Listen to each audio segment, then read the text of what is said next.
এখন তো আপনাদের উপরে আমার কোনো দায়িত্ব নেই। আর কিসের জন্য বেঁচে থাকবো আমি? কি আছে আমার জীবনে? আমার তো বেঁচে থাকার আর কোনো মানে নেই, কোনো অর্থই নেই। মাঝে মাঝে আমার মনে হয় জীবনটা কিসের জন্য? আর সেখানে খাওয়া দাওয়া সে তো অনেক দূরের কথা। আমি বলি কি, আপনারা না বারবার এই খাওয়া দাওয়া নিয়ে বলবেন না, আমার একদম ভালো লাগে না। তিথি আপনাদের জন্য আপনাদের ভালোবেসে খাবারটা তৈরি করেছেন, আপনারা খেয়ে নিন।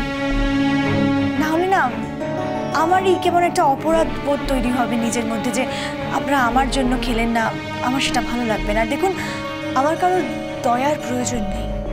আর আজ যদি সেখানে দয়ার প্রসঙ্গ উঠে থাকে তাহলে ভাবো সেটা আমার দুর্ভাগ্য, আর আমি সেটা চাই না।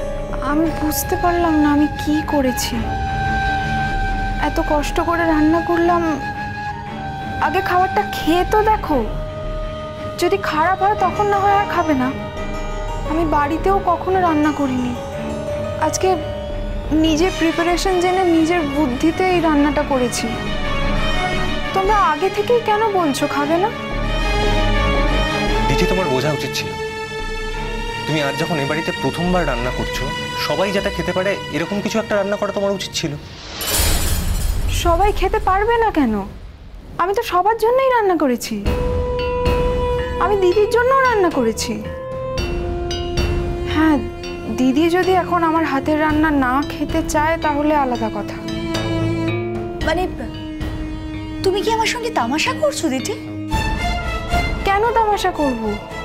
আমি তো সত্যি সবার জন্য রান্না করেছি। তুমি সত্যি খাবে না? কেন ছোট বৌমা, তুমি জানো না আমার বড় বৌমা কি খায় আর কি খায় না? তুমি জানো না? আমি সত্যি জানতাম না। আমি যেটা রান্না করেছি সেটা তুমি খাও না? ছেড়ে দিন মা। দেখুন, যে জেনে শুনে বোকা সাজে তার সাথে কথা বাড়িয়ে লাভ কি বলুন তো? ছেড়ে দিন, ছাড়ুন। আমার না এসব ভাল লাগছে না, আর ভাল লাগছে না। ছোট বৌদি, কাজটা তুমি ঠিক করলে না ছোট বৌদি। মানছি বড় বৌদির সাথে তোমার বনে না, তা বলে খাওয়া নিয়ে? তুমি ওর খাবার আলাদা তুলে রাখো মা, পারলে তুমি খেয়ে নিও। গরিবের ঘর তো, নষ্ট হলে খারাপ লাগে। আসলে ও খাবারটা আমরা কেউ আর মুখে দিতে পারবো না। কেন খাবেন না কেন বাবা? আপনার ছোট বৌমা আপনাদের জন্য ভালোবেসে আপনাদের জন্য বানিয়েছে খাবারটা, আপনারা খাবেন না? তা কখনো হয়? খান। আমি তোমার জন্যও ভালোবেসে করেছি দিদি। আমি সবার জন্যই রান্নাটা ভালোবেসে করেছি। আমি সত্যি জানতাম না তুমি পানির খাও না।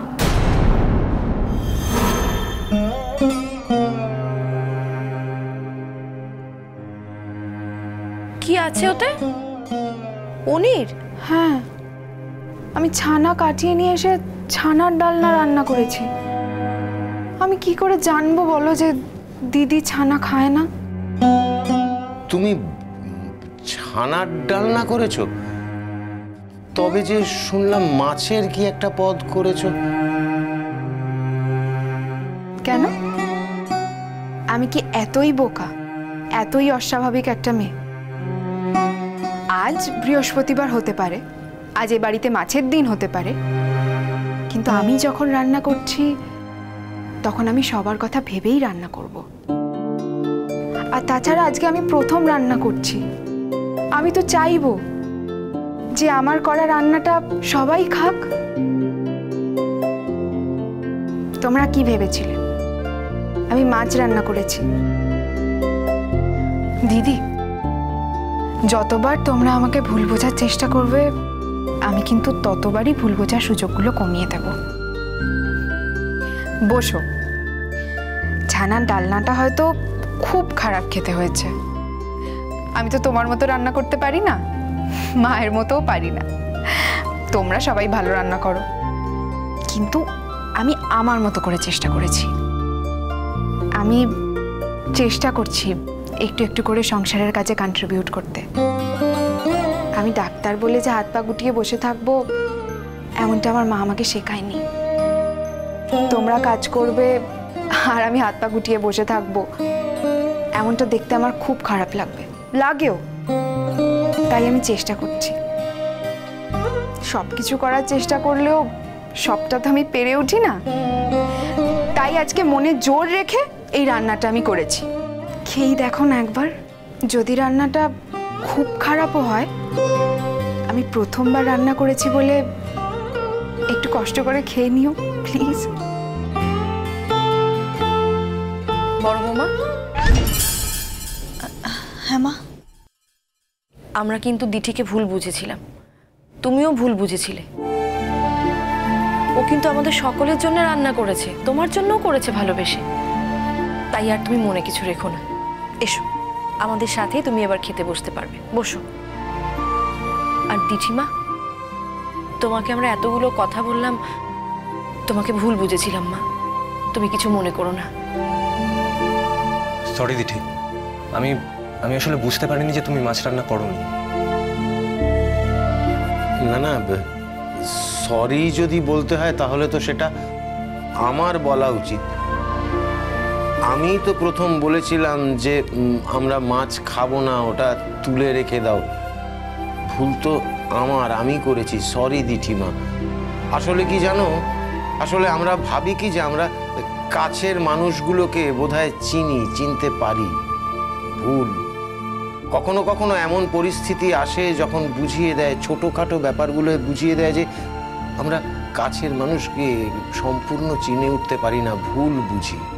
আমিও তেমন ভুল করেছি মা, দুঃখ পেও না দিঠিমা। আমরা তোমাকে ভুল বুঝেছিলাম বলে আমাদের নিজেদেরই খারাপ লাগছে জানো। ছোট বৌদি, তুমি কি রাগ করলে আমার উপর?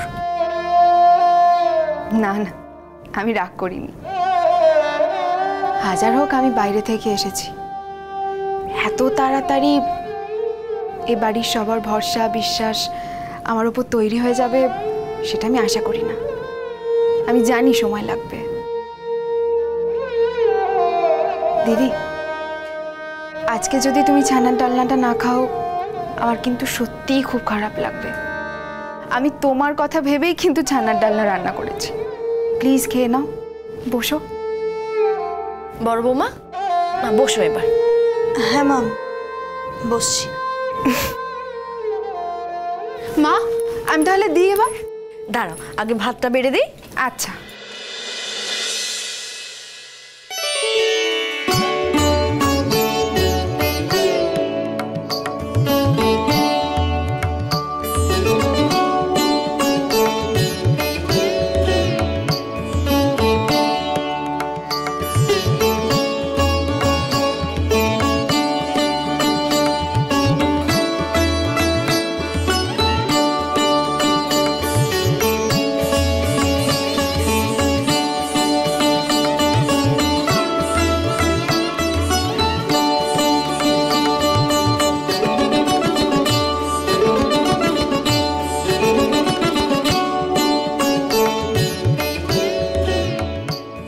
আমার কিন্তু খুব টেনশন হচ্ছে।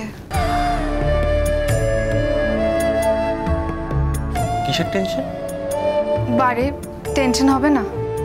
প্রথমবার কিছু একটা রান্না করেছি, খাওয়া যাবে কি না। তুমি যে চেষ্টা করেছো এটাই অনেক মা। আসলে কি জানো তো, খাবার স্বাদ তো শুধু জিভে হয় না, খাবার স্বাদ হয় মনে মনে। যখনই গ্রাস মুখে নেব তখনই মনে হবে তুমি তো আমাদের জন্য, আমাদের কথা ভেবে এই রান্না করেছো, চেষ্টা করেছো। আর তাছাড়া মা, রান্নার রং দেখলেই বোঝা যায় রান্না কেমন হয়েছে। দেখে তো বেশ ভালোই লাগছে, খেতেও ভালোই হবে। তুমি তো 6 মেরে দিলে দিঠি। মানে বুঝতে পারছো না?